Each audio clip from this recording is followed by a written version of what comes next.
Uhum. Bem, estamos iniciando a nossa reunião hoje aí com um mais novo integrante, né? Eu imagino que na filosofia, quando a gente consegue conversar com crianças, nós conseguimos conversar com qualquer outra pessoa, né? Porque, em verdade, o grande esforço da filosofia, antes de ser relativo a qualquer outro aspecto, ela precisa ser em clareza. Ou seja, quando alguém não consegue entender algo, independentemente do acúmulo de conhecimentos no curso da sua existência, dificilmente nós conseguiremos expor algo com a clareza suficiente para que possa ser efetivamente compreendida por todo mundo. Não sei, pode parecer um pouco... Quer dizer, pode não parecer claro o que eu estou tentando dizer, mas em verdade é a seguinte questão que se coloca. E eu não sei exatamente qual é o que nós poderíamos escolher como método hoje, mas eu vim com o propósito de tentar expor para o Léo, então, que é o primeiro participante do grupo, as nossas ideias, e ao mesmo tempo, então, que nós poderíamos revisar as nossas próprias ideias para verificar se é possível, então, falar com clareza a respeito do assunto que nós estamos tratando, porque eu acho que talvez essa seja a maior dificuldade. O que a gente faz aqui no grupo de estudos? Nós estamos fazendo um esforço que já dura 7 anos para tentar entender como é possível pensar. Todos aqui nós fazemos uso dessa habilidade, todos nós aqui pensamos. No entanto, quando nós vamos examinar essa nossa habilidade, que é a que nos permite pensar, nós vamos perceber que há uma dificuldade muito grande de entender como isso funciona. E qual a razão dessa dificuldade? Essa dificuldade é porque quando nós vamos falar como funciona a nossa capacidade de pensar, nós não podemos falar apenas dela, nós temos que falar também a respeito das coisas que se apresentam para todos nós, objetos, mundo, natureza, universo. Quer dizer, a capacidade de pensar de todos nós é algo que é utilizada, essa capacidade, em toda a nossa existência. Bom, portanto, falar sobre a capacidade de pensar ou examinar a capacidade de pensar significa ao mesmo tempo falar sobre todas as coisas. E aí então nós já nos damos por conta da dificuldade, terrível dificuldade que nós temos então para examinar esse tema. Primeiro, por que dificuldade? Bom, porque se nós formos falar sobre um objeto, então, já que nós vamos falar sobre a capacidade de pensar, e para falar sobre a capacidade de pensar precisamos falar de objetos, então vamos tentar encontrar um objeto mais simples que possa ser examinado para então tratarmos desse objeto e da capacidade de pensar e tentar então a partir dessas duas dimensões, a dimensão que fala do objeto e a dimensão que fala da capacidade de pensar, tentar conectar ambos esses sistemas e aí então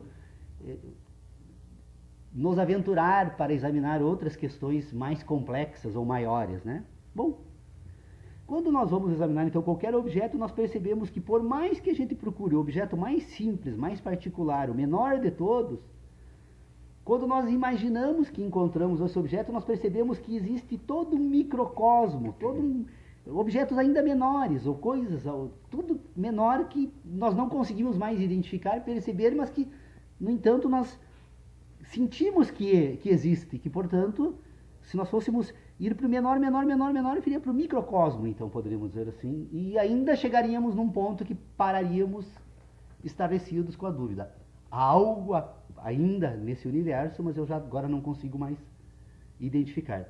Bom, largando o micro, então, já que o micro não resolve, vamos para o macro. Novamente, nós percebemos a existência, então, do menor, do maior, ao nosso redor, vamos observando e percebemos a presença do universo. Novamente nós fazemos investigações e agora o homem manda então telescópios que é colocado em órbita, manda sondas que saem viajar o universo adentro, né, ou afora, sei eu, de que para onde nós estamos indo, né, quando fazemos isso. E percebe-se que por mais que o homem tenta descobrir esse universo no sentido macrocósmico, ele se apresenta sempre como existindo algo mais e que nós não conseguimos descobrir. Então, no maior ao menor, já quando formos tratar da natureza desse mundo que se apresenta para todos nós, nós percebemos que não vamos resolver em definitivo a tarefa de tentar explicar como isso existe e funciona. Bom, então do microcosmo ao macrocosmo, que o homem percebe como o mundo da natureza, na qual inclusive ele está presente, deste mundo, então, as dificuldades são essas, são imensas. E tão grandes essas dificuldades que se nós formos só tratar então do macrocosmo, que é o maior que, né, Léo? Nós vamos perceber o seguinte, que as informações que esse macrocosmo nos permite identificar a existência dele são passadas para o nosso corpo, essa nossa inteligência que pensa através do quê? Através de sensações. Então, eu identifico a existência do micro porque eu apalpo, eu cheiro, eu gosto, eu ouço, né? Depois eu vejo. E aí esse micro eu vou usando essas minhas sensações, que eu percebo deles, né? E tanto o micro como o macro, tanto para o âmbito do maior que para o menor que, sempre eu tenho algo que eu faço uso e que me permite então fazer estes exames no microcosmo e no macrocosmo. Eu uso sempre de uma aptidão que eu tenho que se chama sensação. Então a sensação humana é o instrumento pelo qual o indivíduo que vai falar sobre a sua capacidade de pensar é utilizada então para servir de intermediária com este mundo micro e macrocósmico. Tudo que chega enquanto então informações, o que nós vamos então denominar de conhecimento, todo o conhecimento deste indivíduo que vai pensar sobre a natureza se apresenta a esse indivíduo enquanto sensações. A sensação é o elemento central então desse universo. A sensação que vai permitir a relação com o menor que e a sensação que vai permitir a relação com o maior que. Pois bem, se a sensação é o ponto de referência, então, para podermos examinar esta capacidade de pensar, nós temos que perceber, a primeira tarefa que nós temos que perceber aqui agora, para colocar em ordem, é o seguinte, que esta sensação se encontra,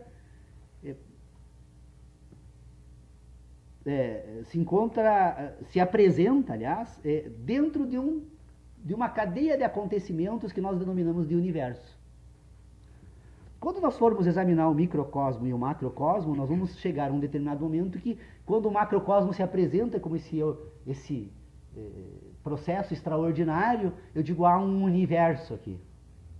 Neste universo, então, está presente tudo aquilo que as sensações humanas percebem ou conseguem receber de informações desse macrocosmo. Então, este indivíduo, quando ele identifica, então, que ele consegue tratar do menor e do maior a partir das sensações que ele utiliza para receber, então, impressões, porque estes objetos chegam nesse indivíduo porque produzem sensações. Quando o objeto produz sensação no indivíduo, nós então vamos dizer que elas causam impressões. As impressões são, então, as sensações que o indivíduo utiliza, que são produzidas por esse macrocosmo e esse microcosmo neste indivíduo que sente. O problema desta questão é que este indivíduo está situado, então, dentro de algo que nós chamamos universo. E é preciso, então, para responder a primeira questão, para pôr em ordem todo esse sistema de inteligência, seria dizer, então, como não diria o objeto, mas esse processo que se apresenta para esse indivíduo que ele denomina de universo, de que forma nós teríamos que denominar, que pensar isso? Então eu diria que o universo é um processo que se desenvolve no espaço. O que é o universo? Não sei.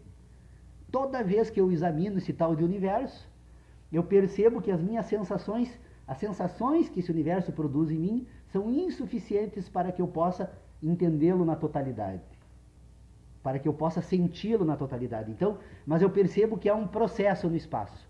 O universo é algo que se processa no espaço, portanto, é uma mudança objetiva no espaço. É algo que é e logo é algo diferente daquilo que foi, porque está em movimento. Todo o universo está em movimento. As menores partículas desse universo e as maiores partículas desse universo são cadeias de movimento entre si. E essas cadeias de movimento entre si, elas produzem mudança objetiva no espaço. E quando elas produzem mudança objetiva no espaço, nós dizemos que ocorreu um tempo nesse processo.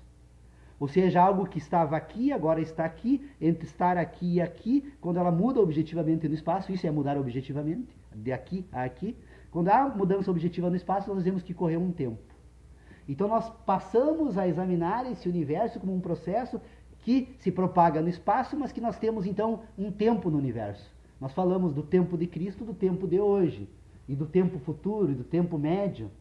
Mas nós estabelecemos cadeias de acontecimentos nesse espaço que nós denominamos então de tempo.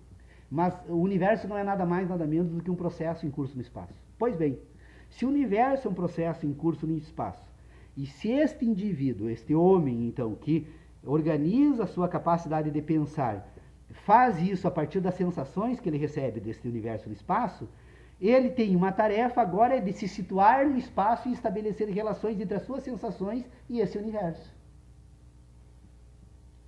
Então, quando o indivíduo que começa a desenvolver a capacidade de pensar, relaciona as suas sensações com esse processo no espaço, ele passa a constituir, então, relações entre sensações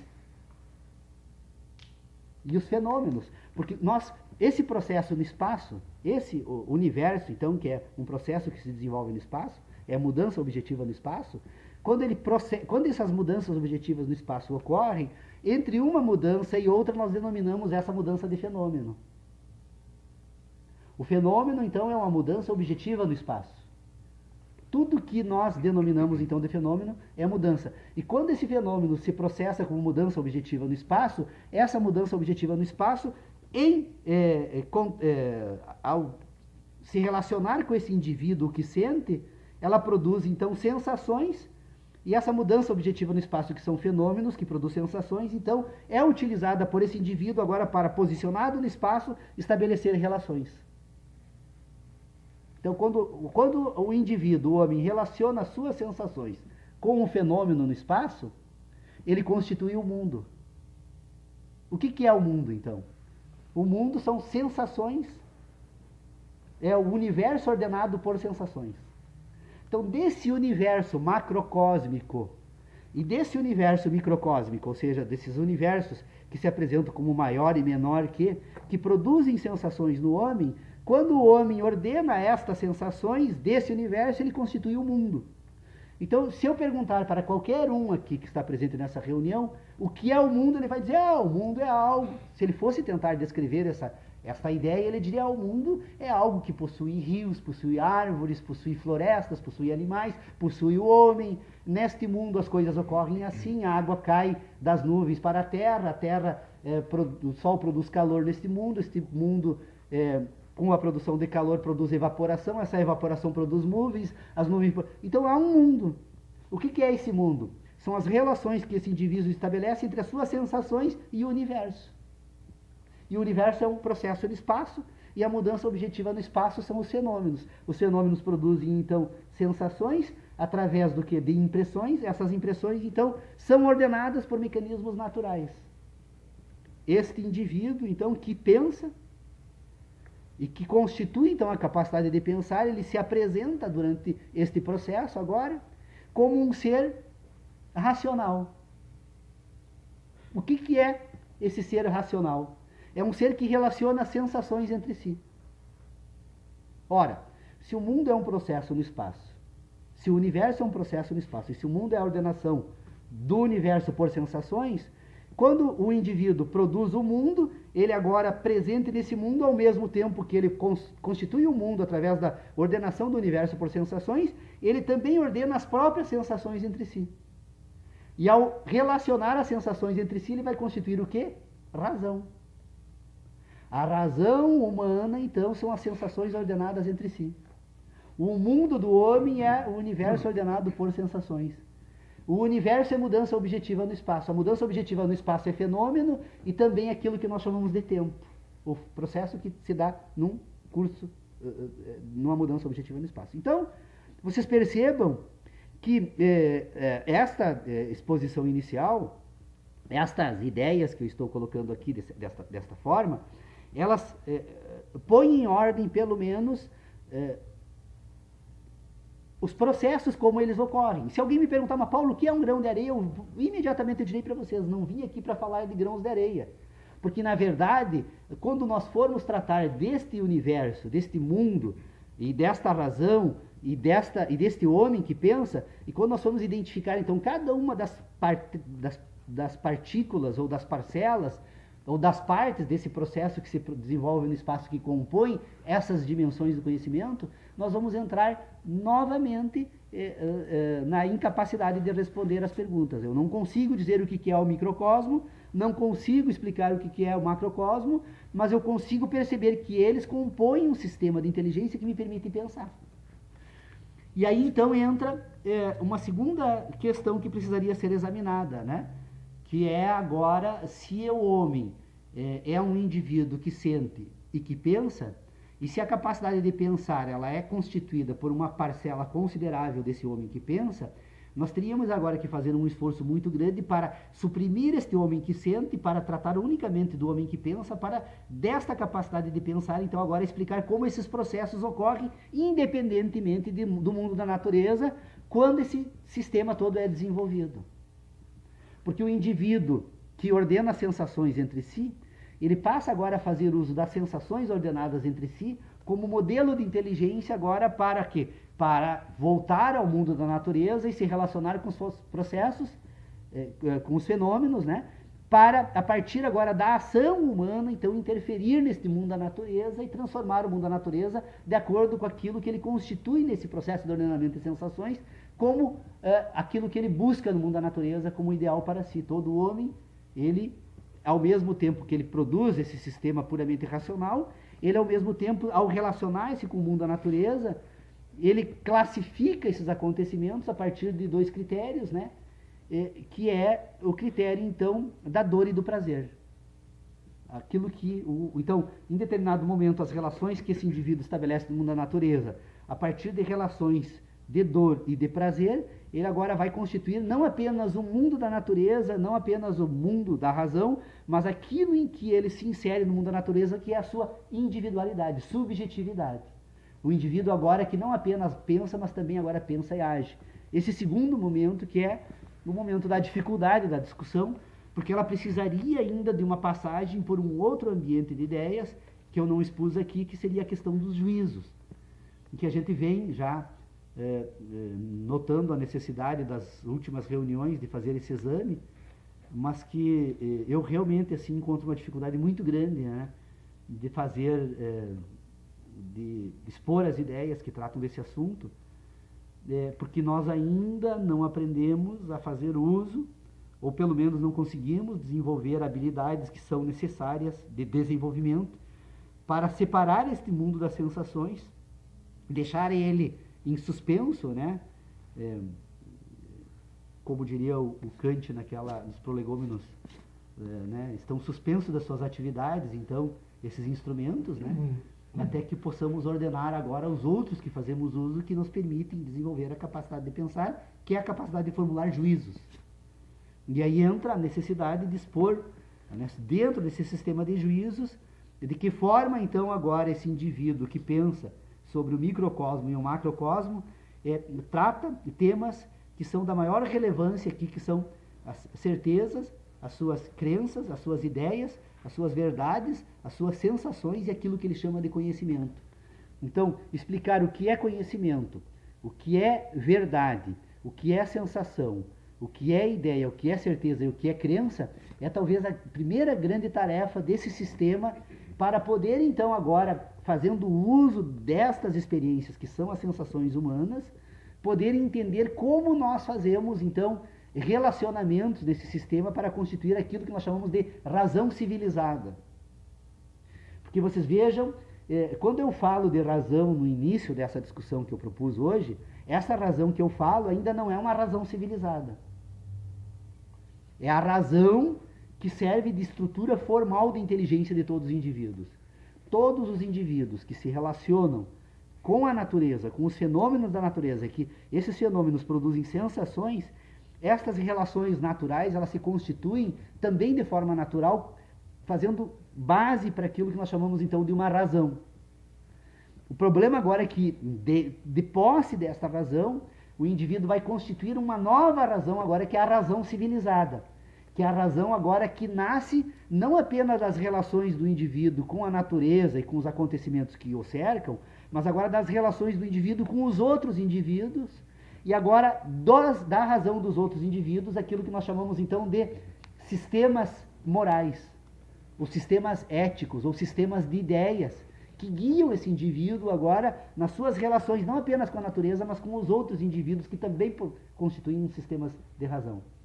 Então, se nós formos observar isso, vou então rapidamente me aventurar um pouco. Eu sempre digo que vou falar 15 minutos, a próxima vez eu direi que falarei 2 horas para falar só uma, né?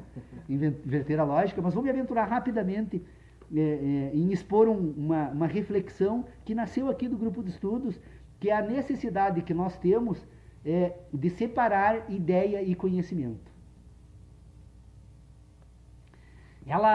Cada vez eu me convenço mais dessa necessidade, especialmente quando eu me dei por conta da seguinte questão. Bom, se o indivíduo pensa, se esse indivíduo que pensa, ele tem ideias, e se essas ideias que ele tem, elas podem ser certezas e elas podem ser crenças, este indivíduo que pensa, que tem ideias, que tem certezas e que tem crenças, ele na verdade tem um sistema de inteligência aqui, que eu identifico, que é a capacidade de ter ideias, ter certezas e crer.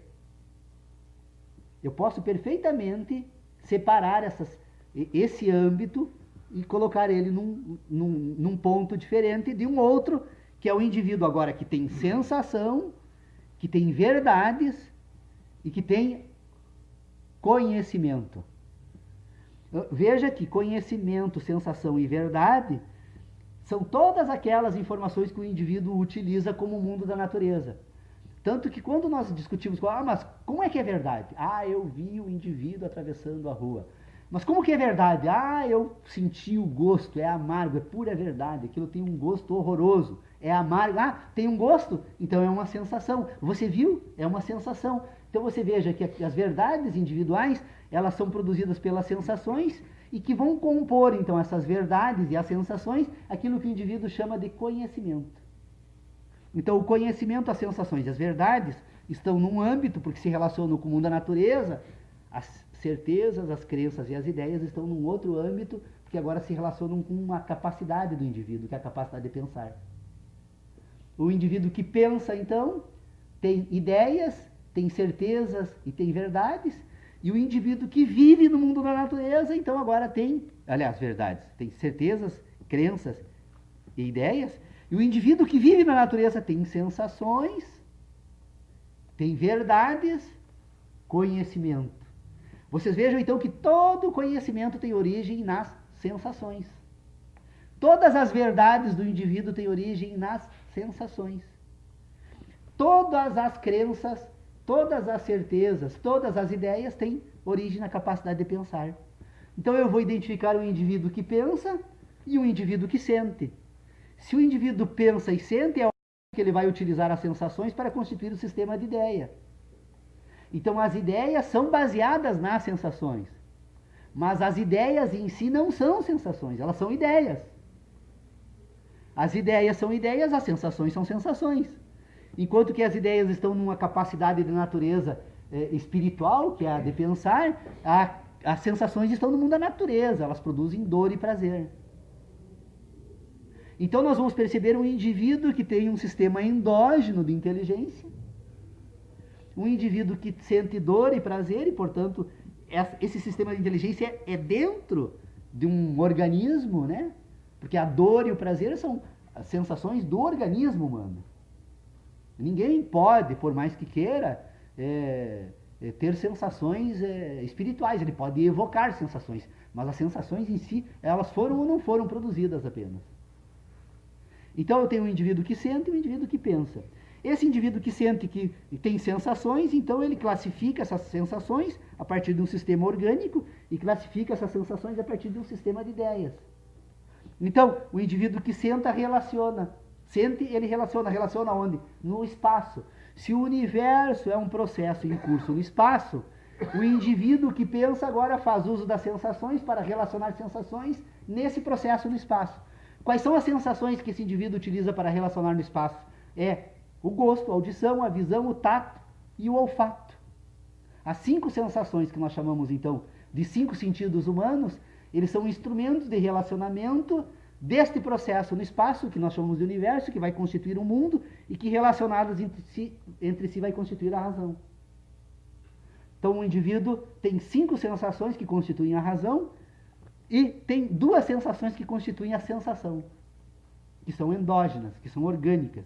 Por isso que nós temos um sistema heptanimal de inteligência, porque das relações que estabelecemos com as 2 sensações endógenas e as relações que estabelecemos com as sensações exógenas, endógenas é dentro, Léo, exógenas é fora, né?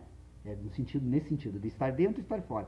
As sensações endógenas e as sensações exógenas relacionadas entre si, que são 7, elas constituem agora o mecanismo de um sistema binário de inteligência humana, que ela funciona a partir de um operador lógico que se chama não algo.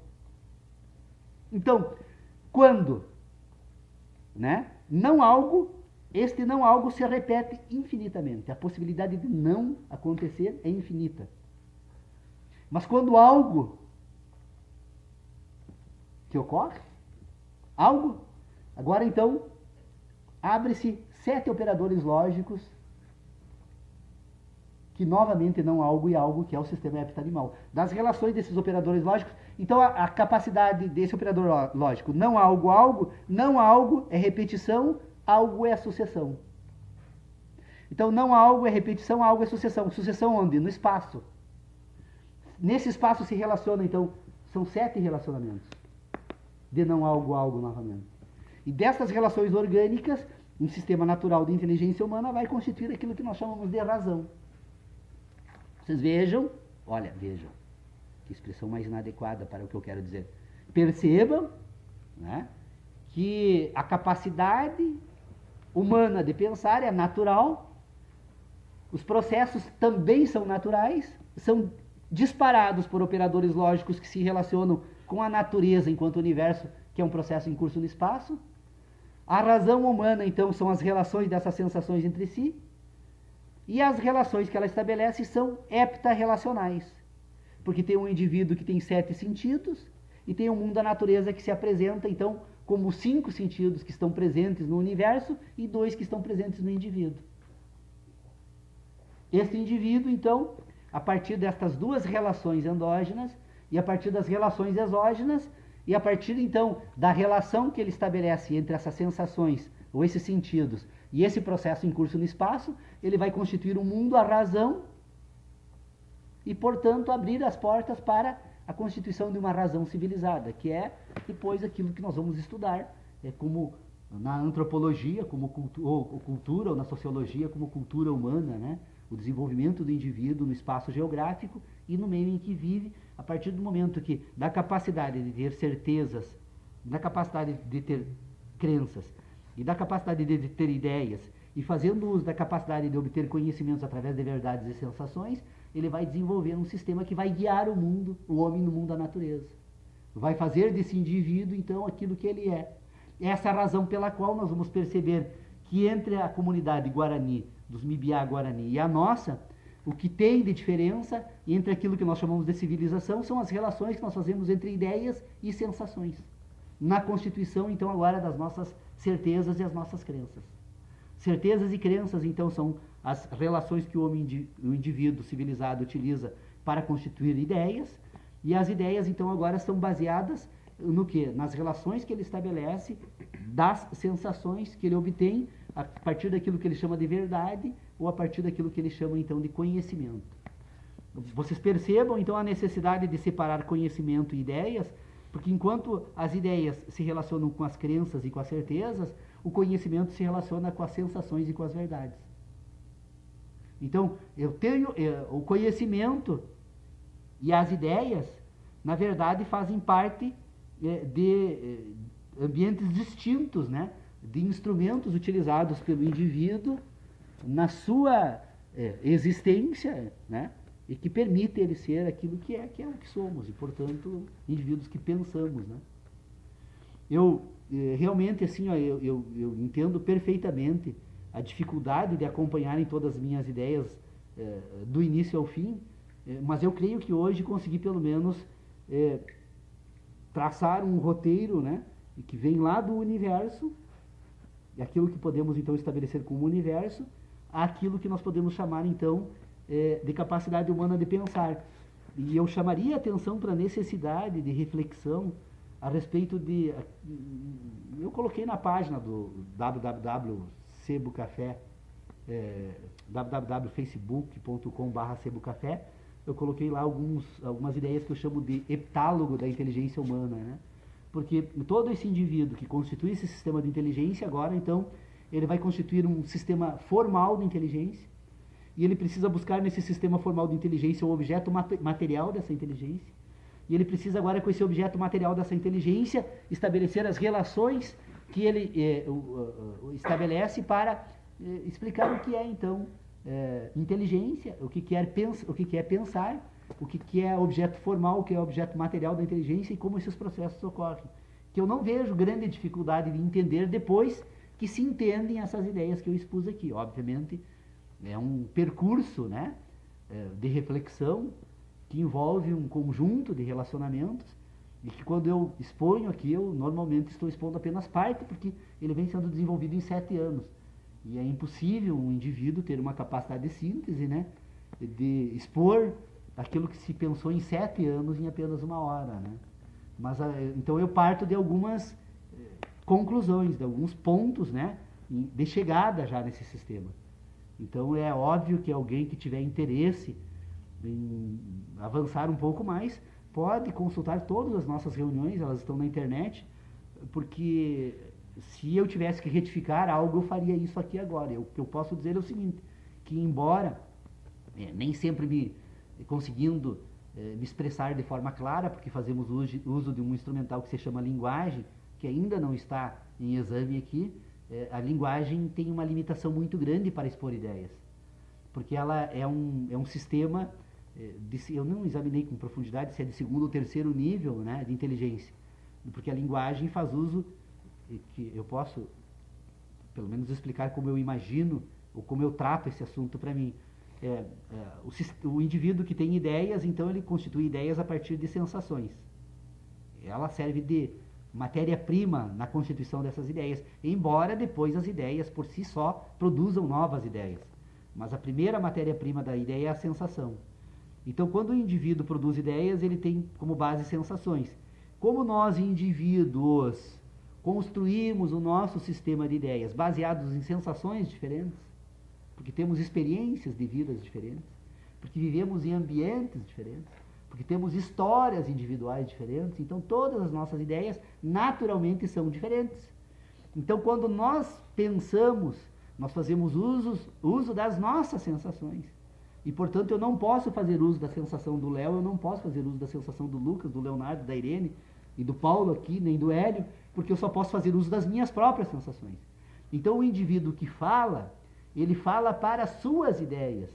E quando ele fala para as suas ideias, ele fala para as suas sensações, com o propósito de imaginar que o outro indivíduo, quando ouve a palavra, vai buscar nas suas sensações, nas suas ideias, as mesmas sensações que ele fez uso. Como esses indivíduos têm histórias diferentes, como essas ideias estão baseadas em sensações diferentes, a fala jamais vai tratar das mesmas sensações. Então nós estamos sempre mediados por aquilo que nós construímos nessa nossa convivência, que é a cultura, né? A cultura destes indivíduos que, pelo hábito comum de viverem no mesmo espaço geográfico e de uma convivência comum, eles passam a associar as mesmas palavras a ideias a respeito de objetos, porque nós temos objetos comuns nessa nossa existência. Convencionalmente, na cultura nossa, nós sabemos perfeitamente quando diferenciamos uma mesa de uma cadeira.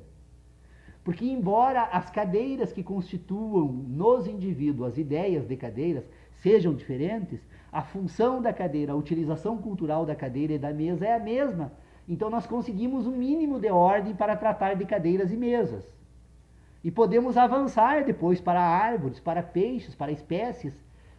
Podemos estabelecer culturalmente uma estrutura formal de inteligência que traga para esse meio os mesmos objetos. Mas os objetos que produzem sensações não são as ideias. Os indivíduos que pensam, eles não pensam objetos. Eles pensam as sensações que os objetos causam. E, portanto, embora nós culturalmente estamos fazendo referências a objetos, pela palavra, em verdade estamos fazendo relação às sensações. Nos serve, quando falamos de mesa e cadeira, o propósito de imaginar que podemos falar de objetos. Mas quando nós sairmos desse ambiente da natureza e das coisas e formos falar do homem, não existe mais linguagem agora que trate dos mesmos assuntos. Por isso que onde tem 2 ou 3 indivíduos num debate sobre qualquer assunto da natureza, eles jamais vão concordar entre si. Eles jamais vão concordar entre si. Porque os indivíduos que pensam as coisas da natureza, eles têm ideias, sensações diferentes dos objetos da natureza e, portanto, é insuscetível de concordância. Então há sempre uma busca de um consenso comum, por isso que nos civilizamos.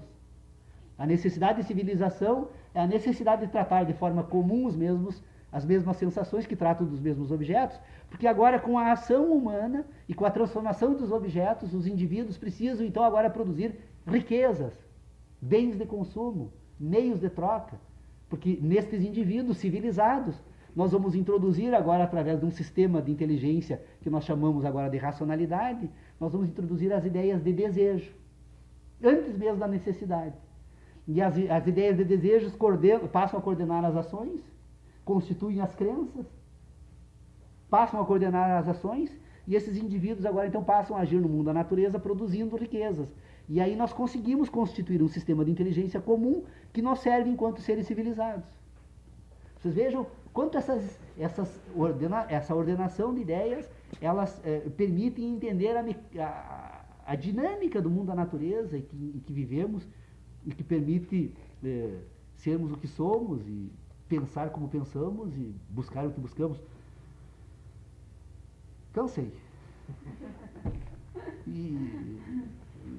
Então, realmente é uma tarefa árdua manter-se em vigilância constante, né, para não apenas não entrar em contradição, porque quando eu falo agora das minhas sensações, e elas estão em ordem, né, nesse aspecto, então eu não me guio por ideias apenas, né? É uma ordenação de sensações, mas ela é exaustiva, porque ela envolve um esforço muito grande. Mas nós poderíamos retomar esse assunto na próxima reunião, tratando única e exclusivamente sobre juízos. Eu tenho certeza que nós ganharíamos muito aqui no grupo de estudos se nós pudéssemos explicar como é que nós construímos, então, isso que nós chamamos de ideias. Como se compõem essas estruturas, né, que chamamos de juízos, que compõem, então, agora um sistema de inteligência que permite sermos sujeitos, né, que é o que o Leonardo nos cobra muito aqui, falar do sujeito. O sujeito, então, é o ser civilizado, é o ser sujeito a um sistema de ideias, submetido a um sistema de ideias, e, portanto, produzido agora pela cultura. Ele não é mais produtor de cultura, mas é resultado da cultura. E esse sujeito, ele pode ser examinado, e ser, de uma certa forma, inclusive, entendido. Mas nós não podemos deixar de considerar que este sujeito, antes de ser sujeito, ele é um ser orgânico e que constitui um sistema de inteligência que, antes de ser cultural, é natural. E esse sistema natural, ele se apresenta como parte desse processo, ou dessa mudança objetiva no espaço que nós chamamos de universo. E que não sabemos qual foi o estado inicial, então, dessa mudança objetiva no espaço, e qual será o estado final dessa mudança objetiva no espaço, mas o certo é que há uma mudança, e que é dessa mudança nós identificamos o universo, o mundo, o homem, a razão, e, portanto, agora as ideias sobre tudo isso, que é aquilo que estamos fazendo aqui. Conseguiu entender, Léo? Então, pode começar a explicar para mim o que você entendeu. Ai, coitadinho. Esse é judiar, né? Tira teu bodoque do bolso, né? É um bodocaço, né? Eu entendi que o mundo é feito de sensações. Que a gente, tudo que a gente toca, tudo que a gente faz, a gente sente. Um pode pensar assim, ó. Que, por exemplo, esse tapete, eu tenho um jeito de expressar o que eu senti com ele, enquanto o outro indivíduo pensa de uma maneira diferente. Ele vai discutir comigo essas coisas. Leonardo, olha aqui, ó, para primeiro, olha, temos um Kant aqui em vista aí. Um Immanuel Kant no futuro aí. Aliás, já temos um sentado ali, né? Seja melhor que o Kant, tá? Que bom, El, que bom, perfeitamente. Olha, para quem participou. E ele percebeu a diferença entre sensação e percepção. Yeah. Show de bola. E eu achei que tu tava aí pensando em outra coisa. Esse que eu quero, os discursos desse louco. Aí tem pergunta, tem desafio, e tu vem ali e dá nos dedos. E o interessante é que muita gente, provavelmente a maioria das pessoas, não faz essa diferenciação. É. Posso saber a tua idade? 14 anos. Eu aos Tem 14 futuro. pensava no Eu também, Eu nem pensava. Pois é, mas imaginava. eu acho que, eu imagino que a gente precise fazer um grande problema nosso, é que nós nos submetemos a um sistema de educação que ao invés de nos provocar a pensar, ela nos reprime quando pensamos, né? Então a grande tarefa da educação não é submeter o indivíduo, mas libertar o indivíduo, para que ele possa fazer uso do seu sistema de inteligência, porque esse sistema de inteligência, por si mesmo, vai permitir a esse indivíduo constituir-se enquanto um indivíduo melhor. A possibilidade da autonomia de pensar no sujeito. Né? As relações, todo o sistema cultural que nós utilizamos, ele desconsidera completamente a existência da natureza e dos outros, né? Ela até num certo sentido há uma ética cultural, você faz isso, não faz aquilo, mas tentando reduzir ao indivíduo uma série de comportamentos. É uma educação redutora, né? Enquanto que se o indivíduo perceber que ele faz parte de um universo e que nesse universo ele não foi criado para dominar esse universo, mas para se integrar esse universo, tu percebe que nós vamos construir um ser muito melhor. Que o sistema subjetivamente melhor. O sistema de educação é um sistema prisional, né? Sim. Se tu perceber, ele tem um modelo de uma prisão, né? Antigamente você entrava em fila, vai para as células indicadas, né? Mas então ele tem uma relação que ele remete muito a essa questão de aprisionar, né? Tu aprisiona submeter dentro de um sistema. Reduzir o indivíduo. É rígido, né? No meu tempo, no teu, uma hoje redução, não é mais assim, né? Hoje não é mais assim, mas a gente entrava no teu também. Eu não estou chamando nós de velho aqui nem nada, que é isso, longe disso. Mas a gente entrava em filas, né? Ia se locomovendo cada um para sua célula. Mas eu não acho isso uma coisa ruim. Não é questão de eu acho. É um modelo, Paulo, que está lá na penitenciária, né? Sim, da submissão, né? A educação é um do controle, né? Do controle rígido. Na qual antigamente ainda havia o tablado, né? Então quem hipoteticamente possuía essa ideia de conhecimento ficava para cima, né? Como um mestre, e o resto abaixo, né? Quase que o tempo inteiro louvando aquele saber que vem em cima, né? Em determinado momento isso finalmente a gente conseguiu libertar. Essa é a ideia de prisão, mas não conseguiu libertar a ideia de prisão do conhecimento, né? Ainda permanece. E muito por culpa aí, eu bato, aqui a gente bate. Pega a academia aí, né? O que a academia é hoje? Se não justamente aprisionar o conhecimento das pessoas e tal. O próprio colégio, né? Não liberta, né? Ninguém mais liberta, né? Ninguém dá mais autonomia para se pensar, para se produzir conhecimento. E além lamentavelmente, né? Eu e o seu Eric tivemos essa semana umas duas conversas longas. Antigamente esse negócio era, ainda a gente levava palmatória. Né? Na idade dele, por exemplo, eu levei palmatória.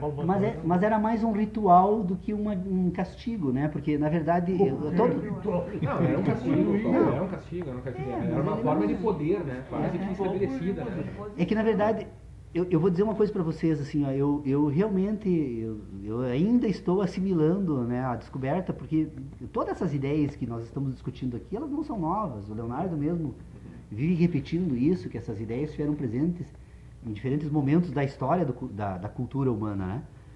A questão toda é que em 1750, né, já se apresentava um dilema em que eu imagino que o dever hoje da educação é retomar essa discussão, porque ela é fundamental para o futuro da humanidade, do homem, do indivíduo e de tudo, desse mundo em que vivemos, né?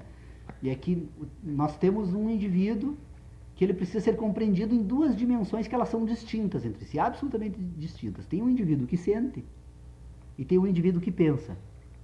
O indivíduo que pensa, que sente, ele é conduzido pela ação. Esse indivíduo que sente, ele sente e age. E ao agir, então, ele classifica a sua ação. Diz aí, então, agora eu estou trazendo literalmente o primeiro parágrafo de Investigações sobre Natureza, sobre o Entendimento Humano de David Hume, né? Ele diz: esse indivíduo, então, é movido pelo gosto, né?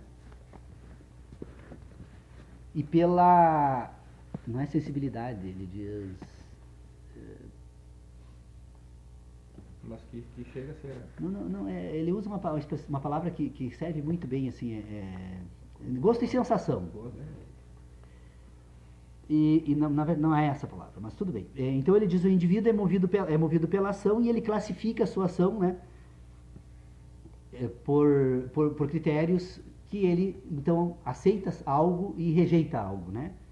Esse indivíduo que sente, que age dessa forma, então ele tem como um sistema de inteligência. As referências desse sistema de inteligência são certos sistemas que eles chamam de virtuosos, né? A virtude como um ponto de atração desse sistema, né?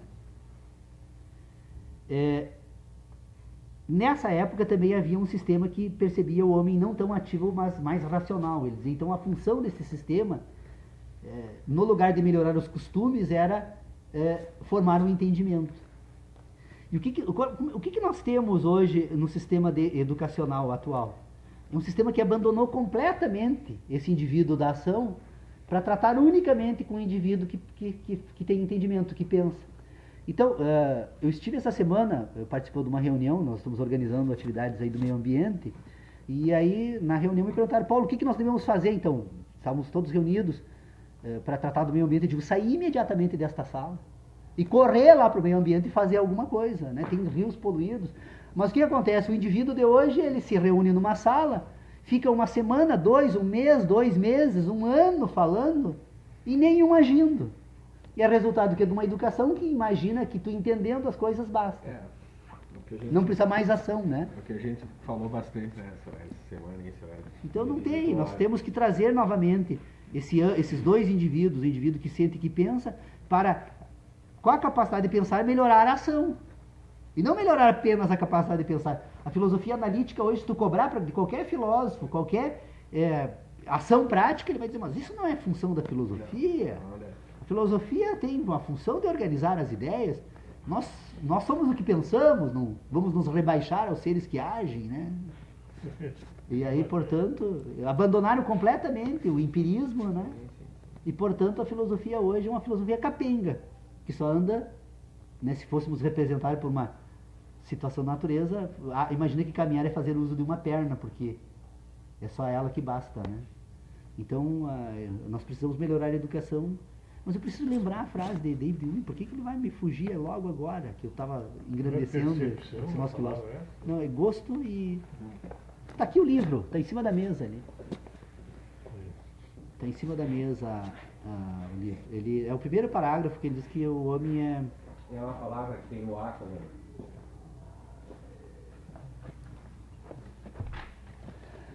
Está aqui o livro, foi David Hume. Esse não é Paulo Leal. Não é para frente. Pelo gosto e sentimento. Gosto e sentimento. Gosto, você percebe, né? É a sensação em si, o sentimento, aquilo que entende do gosto, né? Ele vai produzir, então, segundo ele, movido pelo gosto e sentimento, ele classifica, né, as suas ações. Então nós podemos substituir por sensação e percepção. Ou conhecimento e ideia, né? Sim.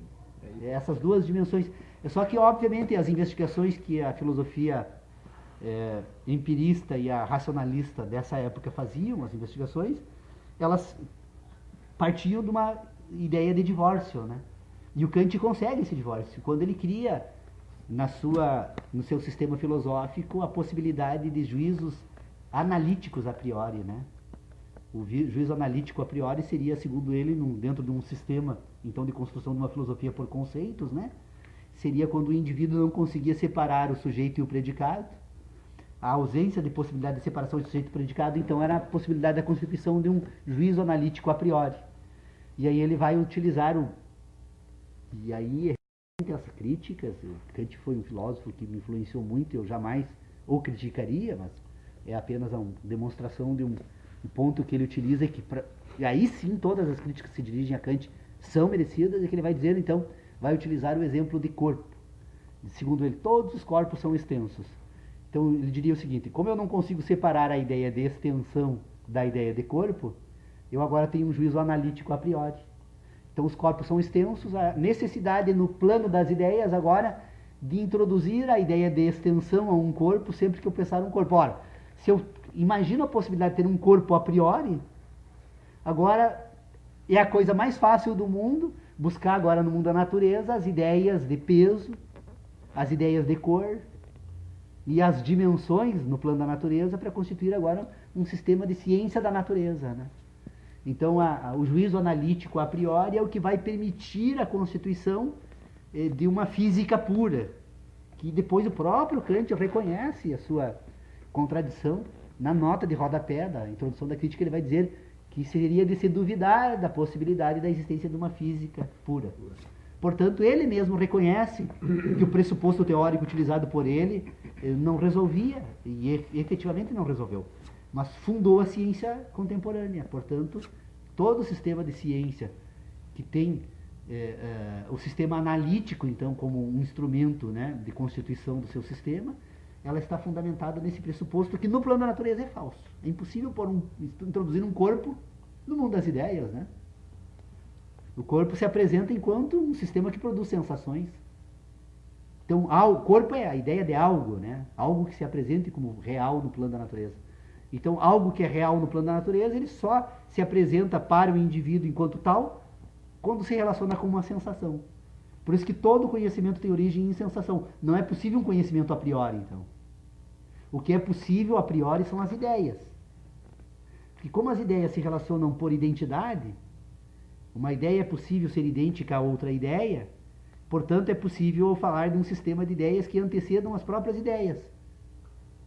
E que os indivíduos agora utilizam para constituir um sistema de certezas.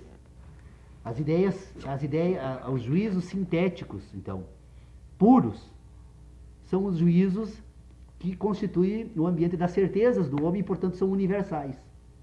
As certezas são sempre universais. O âmbito do sistema do homem que constitui agora os juízos sintéticos impuros são aqueles que ele usa, então, agora, os fenômenos da natureza como modelo. Então, quando uma ideia usa um fenômeno da natureza, um corpo, então, quando uma ideia usa um corpo, esta ideia agora ela se corresponde com o corpo. Então você veja que é uma sucessão entre a ideia e o corpo. Enquanto que na certeza há uma repetição de ideia, olha, operador lógico, não há algo. Então quando for no plano das ideias há uma repetição. Quando for no plano dos juízos puros. Quando for nos juízos impuros há uma sucessão. A ideia sucede o corpo. E portanto há uma representação. E aí então agora no sistema de representação, que são os juízos sintéticos impuros, ele vai ser utilizado com auxílio agora dos juízos sintéticos impuros, que vai disparar o operador lógico não algo, e algo. Agora, esse sistema de ideias ele pode servir de modelo para constituir o que então? As crenças humanas. Se eu posso fazer uso de um juízo que representa algo no plano da natureza, e se do plano da natureza esse algo eu posso fazer uso da possibilidade da repetição, porque a ideia repete a ideia, mas ela sucede ao fato. Então, depois que sucede ao fato, eu posso fazê-la repetir no plano das ideias e imaginar por exemplo, que um dia é igual ao outro, repetir o outro. Portanto, eu tenho a ideia de repetição e eu constituo agora com a ideia de repetição, fazendo uso de ideias que são sucessões, eu constituo um novo sistema de ideias, eu tenho o quê? Expectativas. Eu não preciso mais esperar que o sol nasça para dizer que ele vai nascer amanhã. Por quê? Porque da possibilidade do uso da sucessão como repetição, eu espero a repetição do sol amanhã. Vocês vejam, então, é uma cadeia lógica extremamente simples de ser entendida depois que a gente entende, é óbvio. Até chegar lá... Como tudo na vida. Vocês vejam, então, nós temos ideias que são por repetição e nós temos ideias que são por sucessão. Quando a ideia é por sucessão, ela sucede o quê? Uma sensação. Então, sensação e ideia. Não é possível uma sensação a priori, então. O que o Kant inventa é a sensação a priori. Um corpo que está antes do corpo, ora, antes da ideia. A ideia surge depois do corpo. Não tem como pôr antes. Corpo, ideia. Agora, bom, ideia é ideia. Então, se eu repito ideias, eu consigo, com o sistema de repetição, eu agora, fazendo uso de símbolos, eu constituo, por exemplo, um sistema de ideias matemáticas. Na matemática não existe conhecimento mais fácil de ser obtido do que o matemático, embora exija um esforço intelectual, obviamente, né? Mas ela é fácil de ser obtida porque ela trabalha sempre com ideias de repetição. Veja bem. A importância da virada da existência para ser a essência, né? É. Você está colocando aí. Que até então a filosofia ficava pela essência e depois a existência. Né? Exato. Mas é um sistema interessante. Convido mais crianças como o Léo aí a participar, porque eu acho que, eu sinceramente... Nós crianças somos todos nós. Todos nós. São detalhes. Mas eu acho mais fácil explicar para as crianças do que para os adultos. Porque o maior impedimento que nós temos é nos livrar das nossas velhas ideias. Sim, né? exato. E elas nos atrapalham muito, né? Eles vêm descontaminados. Né? Nós vem com a possibilidade de aprender o novo, né? E tu vê que é fácil, né? Explicar para um jovem. Né? Basta ter paciência. Também a respeito das coisas que se apresentam para todos nós, objetos, mundo, natureza, universo, quer dizer, a capacidade de pensar de todos nós é algo que é utilizada, essa capacidade, em toda a nossa existência. Bom, portanto, falar sobre a capacidade de pensar ou examinar a capacidade de pensar significa, ao mesmo tempo, falar sobre todas as coisas. E aí, então, nós já nos damos por conta da dificuldade, terrível dificuldade que nós temos, então, para examinar esse tema. Primeiro, por que dificuldade? Bom, porque se nós formos falar sobre um objeto, então, já que nós vamos falar sobre a capacidade de pensar, e para falar sobre a capacidade de pensar precisamos falar de objetos, então vamos tentar encontrar um objeto mais simples que possa ser examinado para, então, tratarmos desse objeto e da capacidade de pensar e tentar, então, a partir dessas duas dimensões, a dimensão que fala do objeto e a dimensão que fala da capacidade de pensar, tentar conectar ambos esses sistemas e aí, então,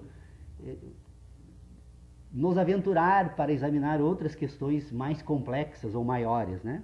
Bom, quando nós vamos examinar, então, qualquer objeto, nós percebemos que, por mais que a gente procure o objeto mais simples, mais particular, o menor de todos, quando nós imaginamos que encontramos esse objeto, nós percebemos que existe todo um microcosmo, objetos ainda menores, ou coisas, tudo menor que nós não conseguimos mais identificar, perceber, mas que, no entanto, nós sentimos que existe, que, portanto, se nós fôssemos ir para o menor, viria para o microcosmo, então, poderíamos dizer assim, e ainda chegaríamos num ponto que pararíamos estarrecidos com a dúvida. Há algo ainda nesse universo, mas eu já agora não consigo mais identificar. Bom, largando o micro, então, já que o micro não resolve, vamos para o macro. Novamente, nós percebemos a existência, então, do menor, do maior, ao nosso redor, vamos observando e percebemos a presença do universo. Novamente nós fazemos investigações e agora o homem manda então telescópios, que é colocado em órbita, manda sondas que vêm com o propósito de tentar expor para o Léo, então, que é o primeiro participante do grupo, as nossas ideias. e ao mesmo tempo então que nós poderíamos revisar as nossas próprias ideias para verificar se é possível então falar com clareza a respeito do assunto que nós estamos tratando, porque eu acho que talvez essa seja a maior dificuldade. O que a gente faz aqui no grupo de estudos? Nós estamos fazendo um esforço que já dura 7 anos para tentar entender como é possível pensar. Todos aqui nós fazemos uso dessa habilidade, todos nós aqui pensamos. No entanto, quando nós vamos examinar essa nossa habilidade, que é a que nos permite pensar, nós vamos perceber que há uma dificuldade muito grande de entender como isso funciona. E qual a razão dessa dificuldade? Essa dificuldade é porque quando nós vamos falar como funciona a nossa capacidade de pensar, nós não podemos falar apenas dela, nós temos que falar em viajar o universo adentro, né? Ou afora, sei eu, de que, para onde nós estamos indo, né? Quando fazemos isso. E percebe-se que por mais que o homem tenta descobrir esse universo no sentido macrocósmico, ele se apresenta sempre como existindo algo mais e que nós não conseguimos descobrir. Então, no maior ao menor, já quando formos tratar da natureza desse mundo que se apresenta para todos nós, nós percebemos que não vamos resolver em definitivo a tarefa de tentar explicar como isso existe e funciona. Bom, então do microcosmo ao macrocosmo, que o homem percebe como o mundo da natureza, na qual inclusive ele está presente, deste mundo, então, as dificuldades são essas, são imensas. E tão grandes essas dificuldades que se nós formos só tratar, então, do macrocosmo, que é o maior que, né, Léo? Nós vamos perceber o seguinte, que as informações que esse macrocosmo nos permite identificar a existência dele são passadas para o nosso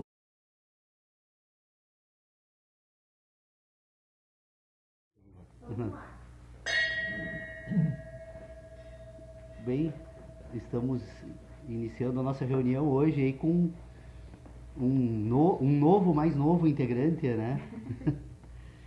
Eu imagino que na filosofia, quando a gente consegue conversar com crianças, nós conseguimos conversar com qualquer outra pessoa, né? Porque, em verdade, o grande esforço da filosofia, antes de ser relativo a qualquer outro aspecto, ela precisa ser em clareza. Ou seja, quando alguém não consegue entender algo, independentemente do acúmulo de conhecimentos no curso da sua existência, dificilmente nós conseguiremos expor algo com a clareza suficiente para que possa ser efetivamente compreendida por todo mundo. Não sei, pode parecer um pouco...